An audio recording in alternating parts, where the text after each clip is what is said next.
ఏడవ దూత పలుకుతాడని ఆ దేవుడే కదా ప్రవచించింది. ఏడవ నక్షత్రం ఉందని ఆయనే కదా చెప్పింది. కాబట్టి ప్రవక్తల పరిచర్య ఆగిపోలేదు, అపోస్తుల పరిచర్య ఆగిపోలేదు, సువార్థికుల పరిచర్య ఆగిపోలేదు, కాపరుల పరిచర్య ఆగిపోలేదు. రాకడొచ్చేంత వరకు ఈ 500 పరిచర్య జరుగుతూనే ఉంటుంది. హల్లెలూయా, తప్పకుండా జరిగింది.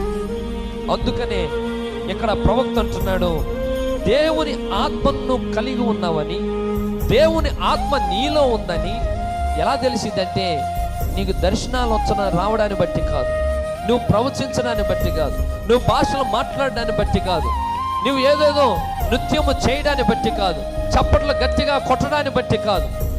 దేవుని ఆత్మ నీలో నివసిస్తుందని ఎలా తెలుస్తుందంటే, నీ గడియకు దేవుడు పంపించిన ప్రవక్త వర్తమానమును నువ్వు అంగీకరించడాన్ని బట్టి.